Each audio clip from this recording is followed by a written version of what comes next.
जी, तो आज हम बात करेंगे क्वेश्चन ऑफ लेटर के बारे में, जिसका फॉर्मेट आपको पहले दे दिया गया था। इसके अंदर जो है वो ये क्वेश्चन मैंने कल भी दिया था, कुछ लोगों ने अटेम्प्ट किया है, बाकी अपनी मर्ज़ी के बेताज बादशाह हैं, जो नहीं अटेम्प्ट करना चाहते उनकी मर्ज़ी। और दूसरी चीज़ देख लेते हैं जी, सबसे पहले थोड़ा जल्दी से क्वेश्चन को एक बार पढ़ लेते हैं। क्वेश्चन नंबर जो है वो 3 होगा जी। ठीक है जी, पेपर के अंदर ये क्वेश्चन नंबर 3 होगा, लेकिन आपने पहले नंबर पे इसको अटेम्प्ट करना है। क्वेश्चन नंबर याद रखिएगा, पेपर में आपने यही देना है जो बॉक्स के अंदर लिखना है।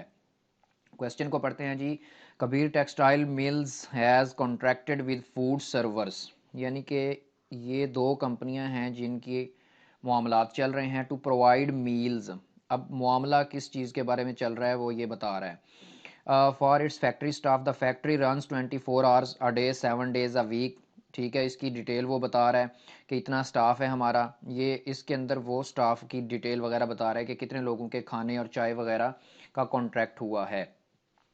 इस पैराग्राफ को अगर हम पढ़ें तो इसके अंदर वो बता रहा है for the past couple of months staff have been complaining.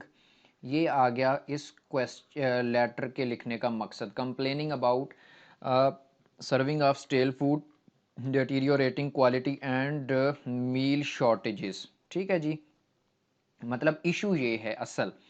उसके बाद अब यहाँ से हमें डाटा मिलेगा किसका जी, सेंडर और सैंडी, इन दोनों का डाटा हमें यहाँ से मिलेगा। ठीक है जी। Assuming that you are Faiz Mir, admin manager of KTM, write a letter to Ghalib. इसका मतलब है कि आप, यानी कि ये जो हैं ये लेटर लिख रहे हैं। Write a letter to Ghalib Faraz. ठीक है जी, ये सैंडी है, ये सेंडर और ये सैंडी, जिनको लेटर लिखा जाना है। Write to Ghalib Faraz the owner of FS, reminding him about the penalties which may be imposed on verification of complaints and advising him to ensure non recurrence of such complaints। ठीक है जी, वो कह रहे हैं कि इनकी वेरिफिकेशन की जाए ताकि पेनल्टीज़ वगैरह को देखा जा सके और ये कंप्लेंट्स दोबारा ना हो। अब ये इसके अंदर जो है वो दोनों का एड्रेस दे दिया गया है। KTM is situated on 01 silk road kite area Karachi, while FS ये सेंडर की लोकेशन है, ये सैंडी की लोकेशन है।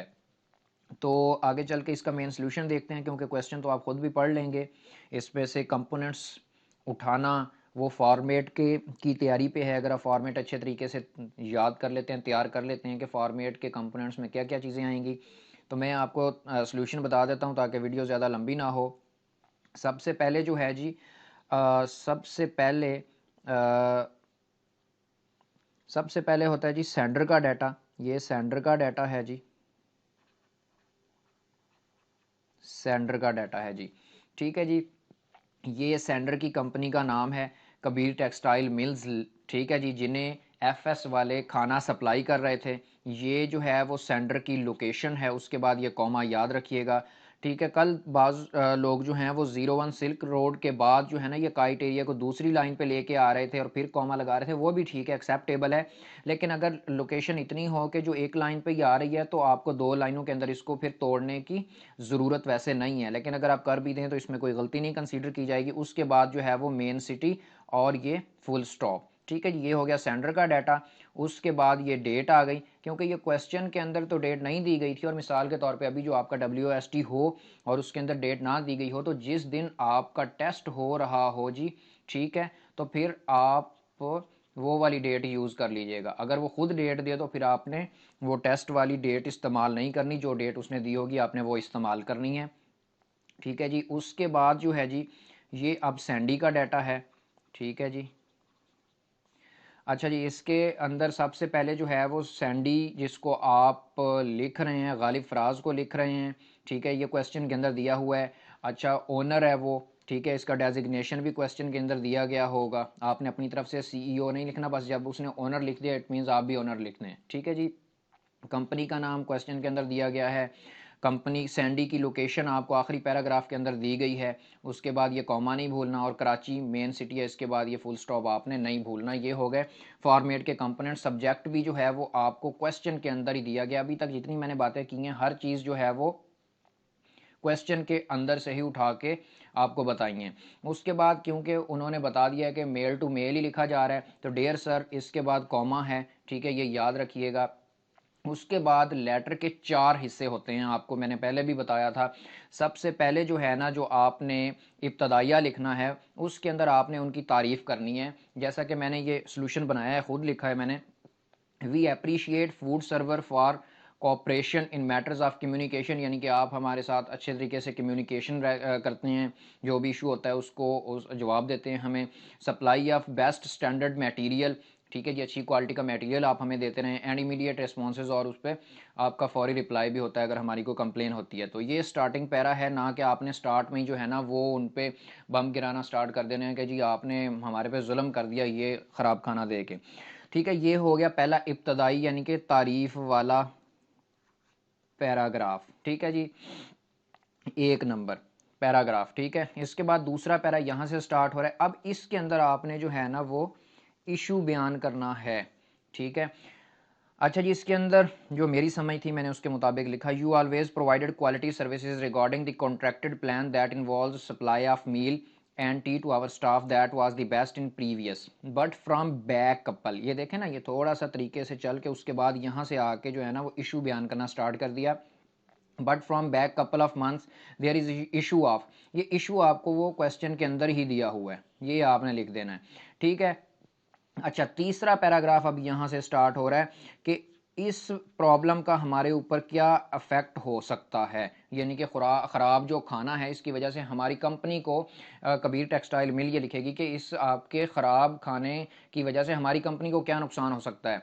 Due to above food issue there can be health problems to our labour that will affect our work plan also. ये आपने अपनी तरफ से ही यानी कि लिख देना है। हाँ, ये भी लिख सकते हैं जी, अगर अच्छा नहीं देंगे, क्वालिटी नहीं होगी तो हमारे लेबर बीमार होगी, जिससे हमारी गुडविल भी इम्पैक्ट हो सकती है। आखिरी पैरा जो है वो आपने लिखना है कि हम आपसे क्या एक्सपेक्ट कर रहे हैं। ठीक है जी, तो एक्सपेक्टेशन जो है, we expect that in future there will be improvements in all so may we all can avoid from penalties also and for continuation of good business connection. ठीक है जी, ये 4 पैराग्राफ हो गए बॉडी के यानी कि कंटेंट के। सबसे पहले तारीफ आपने करनी है हमेशा, ठीक है, लेटर को देख के, मटेरियल को देख के। नंबर 2 पे आपने इशू बताना है, लेटर क्यों लिख रहे हैं, किस वजह से।